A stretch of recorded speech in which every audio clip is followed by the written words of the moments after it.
Bienvenue sur notre chaîne Demeure étoilée pour découvrir une nouvelle pratique prophétique et ses bienfaits physiques. Manger debout, une action réalisée par beaucoup de personnes. Soit parce que nous sommes trop pressés, on mange en marchant entre deux rendez-vous professionnels sur un coin de table. Soit à l'occasion d'un mariage, accoudé sur un manche debout, ou par des beaux jours lors d'un barbecue où l'on grignote le temps que les braises soient prêtes. Eh bien, mauvaise nouvelle, manger sur ses deux pieds est une mauvaise idée. Tout d'abord, voyons ce que pratiquait et conseillait le prophète de l'islam, Mohammed, que la paix soit sur lui. Ensuite, nous verrons ce que les médecins disent à ce sujet.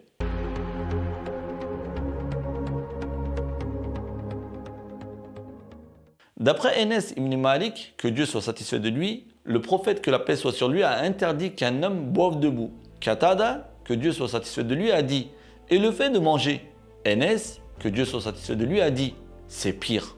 Le prophète Mohammed, que la paix soit sur lui, mangeait et buvait toujours avec sa main droite. Chaque fois que le prophète s'asseyait pour un repas, il commençait toujours à manger en invoquant le nom et la bénédiction d'Allah. Et dès le repas fini, il remerciait en ces termes.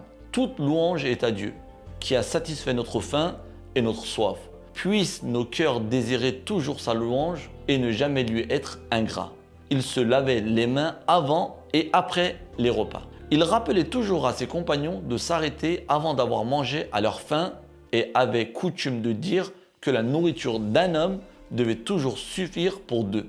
Toutes les fois qu'on préparait un plat spécial dans sa maison, il suggérait d'en offrir une partie à ses voisins. Ainsi, la nourriture et d'autres choses de chez lui étaient constamment offertes en cadeau à ses voisins.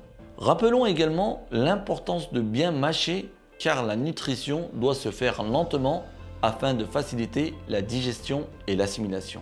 Dans le livre La médecine prophétique de Jalal ad-Din as-Sayuti, il est écrit « Si les aliments descendent petit à petit dans l'estomac, c'est une condition de bonne digestion.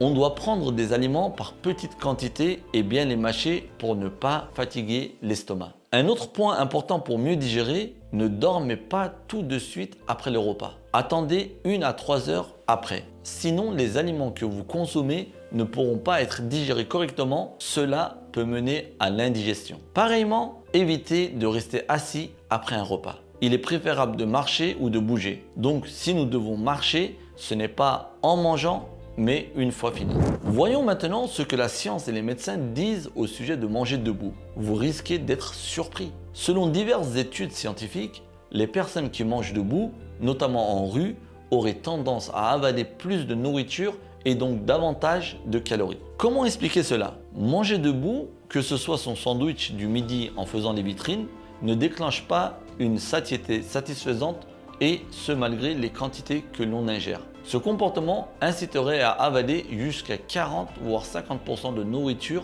en plus par rapport à un repas assis. Manger debout induit une mastication plus rapide alors que l'attention est détournée.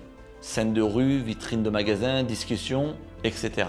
Le cerveau ne reçoit plus les bonnes informations, lui indiquant qu'un vrai repas est en cours. Il assimilera cette nourriture à un encas et en demandera davantage afin d'être rassasié.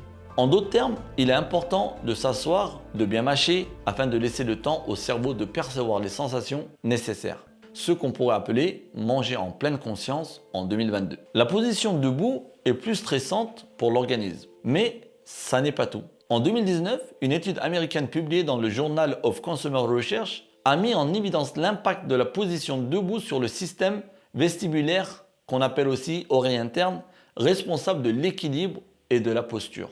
Les expériences menées lors de l'étude ont montré que les sensations vestibulaires liées à la posture influençaient la perception gustative des aliments. La posture debout augmenterait le niveau de stress physique, ce qui diminuerait la sensibilité sensorielle. Résultat, les aliments au goût agréable ont été jugés moins bons par les personnes qui mangeaient debout, allant jusqu'à une perception altérée du goût et de la température des aliments. Ce qui s'explique par le fait que quand on est debout, la force de gravité pousse le sang vers le bas, forçant le cœur à travailler davantage pour le faire remonter, ce qui augmente le stress et réduit la sensibilité sensorielle, et donc le goût.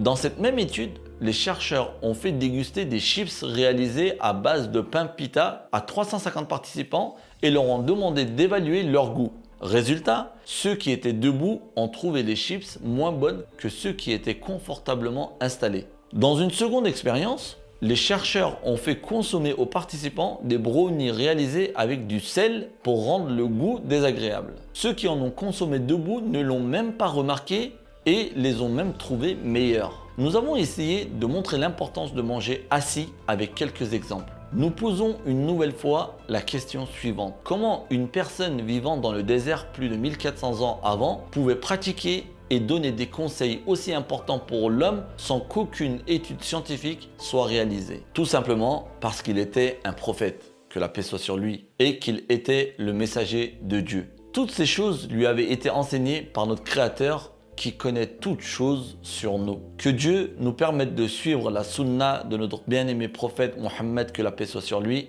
afin de profiter des bienfaits physiques et spirituels. Que ces pratiques nous permettent de gagner notre place au paradis et surtout de devenir des voisins de notre bien-aimé prophète Mohammed, que la paix soit sur lui. Walhamdulillahi Rabbil Alamin.